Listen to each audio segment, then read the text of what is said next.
예, 오늘의 모닝 브리핑 시작하겠습니다. 시장의 주요 키워드 보면 미국 시장은 주말에 반나절만 열렸죠. 거래 감소되고 빅테크는 주춤하고 중소형주가 상대적으로 더 선전하는 그런 모습을 보였고요. 근데 이제 특징주로는 엔비디아가 중국용 칩 공급이 지연될 것 같다. 당초 연말부터 공급될 것 같다고 했는데 내년도 1분기 이후로 좀 밀릴 것 같다. 이런 소식이 좀 하락한 게 특징이었고요. 그리고 이번 주에 중요한 데이터로는 이제 PC, 미국의 이제 물가 지표 하나 나오는 게 있고 또 엑스포 개최지가 어디가 되느냐, 우리나라냐, 사우디냐, 요게 이제 주식시장에 좀 변동성을 유발할 수 있는 요인이고요. 그리고 수급에서는 이제 외국인과 기관 투자자들이 대형주 중심으로 매수하고 있어서 시장에서 좀 차별화 형태의 어떤 장세 이런 것들이 좀 불가피해 보인다. 이런 걸 키워드로 보시면 될 것 같습니다. 주말에 미증시 정리를 해보면 뭐 큰 예는 없었고 온라인 쇼핑이 55억 달러 전년 대비 5.5% 증가했다더라. 그래서 뭐 장난감, 보석, 의류가 각각 100% 이상 판매가 증가됐다더라. 이 정도 뉴스가 있어서 어쨌든 소비가 살아있으니 뭐 지수가 밀리진 않는 그런 재료가 됐죠. 근데 종목들별로는 좀 특이하게 움직였어요.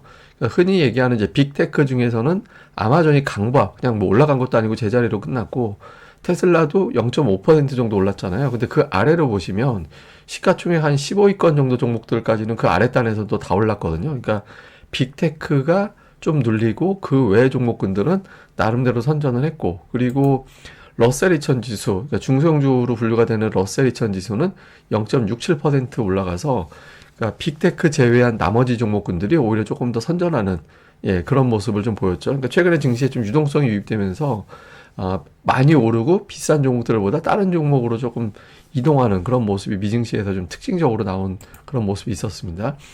그리고 이제 지표들은 좀 주춤합니다. 그러니까 계속 내려오던 금리나 국제유가가 추가적으로 쭉 내려가지 않고 좀 정체되어 있는 그런 모습이거든요. 그래서 데이터들이 주식시장도 좀 박스권이고 국제유가라든가 아니면은 뭐 국채금리라든가 이런 것들도 거의 좀 정체 상태라서 금융시장이 전반적으로 방향성이 없는 그런 흐름이죠. 그러니까 우리 시장도 뭐 코스피는 대략적으로 2,500포인트에서만 좀 머물러 있잖아요. 그래서 시장이 좀 그 제가 보기에는 호재가 없어서 못 올라가니까 악재가 있어서 못 올라가는 장이 아니라 호재가 없어서 못 올라가는 그런 형태가 이제 당분간 이어지고 있는 그런 양상입니다.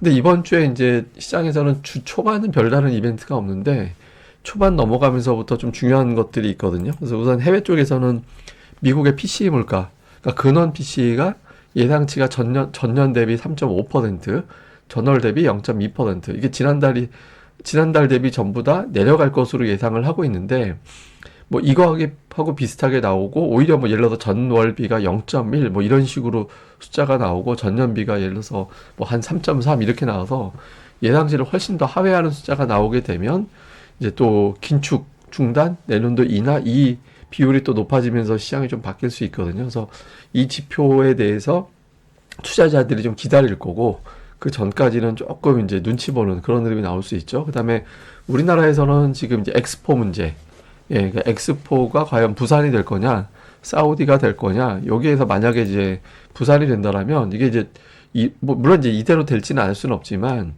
경제 파급 효과가 만만치 않거든요. 그러니까 뭐 투자 금액 대비 경제 효과가 굉장히 크다라고 일단 데이터상으로 나와 있기 때문에 이게 이제 관련주라든가 이런 것들이 좀 어느 정도 움직이는 그런 계기가 될 수 있거든요. 아마 오늘 이번 주 들어서 먼저 선제적으로 좀 종목들이 반응할 수는 있을 것 같은데, 근데 이게 이제 분위기가 어떻게 되는지는 솔직히 잘 모르겠습니다. 저는 잘 모르겠는데 어쨌든 이번 주에 중요한 국내외적인 이벤트 이 두 가지. 근데 이제 이 중에 첫 번째는 뭐 관련주가 없지만 엑스포 같은 경우는 이제 주식시장에서 미리 좀 반영시킬 수도 있는 것 같아서 요 흐름이 이제 이번 주에 좀 중요하고 오늘 장에서 뭐 관련주들이 좀 들썩들썩 거리는지 이것도 볼 필요는 있는 것 같습니다. 뭐 차트는 코스피 완전히 갇혀 있는 게 좀 티가 나죠. 이제 월봉인데 월봉에서 보시면 딱 가두어 있는, 그러니까 아랫단은 120 월선에 이제 가둬 있는 상태고 윗단으로는 이제 20 월선, 60 월선 사이에 갇혀 있는 그런 형태가 되고 있잖아요. 코스닥도 마찬가지입니다. 그러니까 코스닥도 보시면 일단 지지선을 확보를 했는데 위를 못 올라가고 있어요. 그러니까 20 월선, 60 월선을 지금 돌파하지 못하고 있는 상태거든요. 그러니까 이게 이제 완벽하게 가려면 코스피 지수 같은 경우는 2520 정도에서 돌파가 되고 거기서 완전히 그게 지지선으로 바뀌면 그때부터는 이제 대세가 기술적 반등 넘어서 이제 새로운 대세가 시작이 되나 뭐 이렇게 이제 우리가 또 한번 볼 수 있는 대목이죠. 그러니까 지금은 아직까지는 시장이 좀 갇혀 있는 상태에서 기술적 반등 정도가 나타나는 수준이다. 이런 게 되는 거고요. 또 하나는 지금 시장의 특징적인 것이 그동안에 좀 이끌어왔던 대형주들은 좀 주춤하고 초낙폭주들, 그러니까 대형주 중에서 LG화학이 그렇고 그 다음에 이제 건설주, GS건설이 그렇고 인터넷주 중에서는 카카오가 그렇잖아요. 그러니까 지난주에 이런 종목군들이 최근 들어서 좀 상대적으로 견조한데 이게 이제 이번 주에도 이어지고 다음 달까지 이어지게 되면 기술적 반등이 아니라 대세가 되나 뭐 이렇게 또 투자들이 판단할 수 있게 되거든요. 당장 이번 주 특히 이제 오늘장에서도 이게 빅3입니다. 제가 보기에는 GS건설, 카카오, LG화학 그러니까 이런 종목군들이 그냥 기술적 반등 마무리하고 이제 끝내느냐, 다른 쪽으로 넘어가느냐, 아니면 이게 연속성을 보이느냐, 이게 이제 시장 구도상 되게 중요한 포인트가 될 것 같습니다. 자, 수급에서는 미국은 중소형주들이 더 강하잖아요. 근데 우리나라는 대형주가 더 강해요. 예, 대형주, 중형주, 소형주 순인데 수급을 보면 좀 이해가 됩니다. 예를 들어서 코스피 대형 업종 보면 외국인 투자자들이 11월 들어서 11월 2일 이후부터 보면 이틀 빼고는 다 매수했잖아요. 예, 그리고 이틀 연속 매수도 없습니다. 코스피 같은 경우는. 그다음에 소형 업종 같은 경우는 주인이 없어요. 보면 예, 뚜렷하게 이쪽에서 집중적으로 사들인다 이런 느낌이 별로 없죠. 그러니까 기관이 좀 매수하긴 하는데 보시면 금액이 별로 크지 않고 코스닥의 소형 업종 같은 경우도 뚜렷하게 뭐 개인들이 좀 매수 우위를 보이는 것 같긴 한데 역시 이것도 별로 없죠. 그러니까 이게 보면 예탁금이 늘지 않은 상태다 보니까 소형 업종을 개인들이 보통 예탁금 늘 때 개인들이 순매수면 좀 끌어올리는 힘이 있는데 지금은 그렇진 않거든요. 그러니까 외국인이 주포가 돼 있는 상태라서 제한적인 어떤 업종에서 일부 종목들 위주로 좀 시세가 나오는 되게 차별화 장세 예, 그런 형태가 좀 진행되고 있습니다. 그래서 미국은 중소형주 쪽으로도 바람이 부는데 우리나라는 중소형주 쪽은 좀 극히 일부 종목만 종목 장세 나오는 형태라서 조금 투자들이 상당히 좀 재미없는 예, 그런 구도가 좀 이어지고 있다 이렇게 봐야 될 것 같습니다. 자, 관전 포인트 오늘 장에서 보면 11월 이후에 이틀 연속 외국인들 순매수한 적이 없거든요.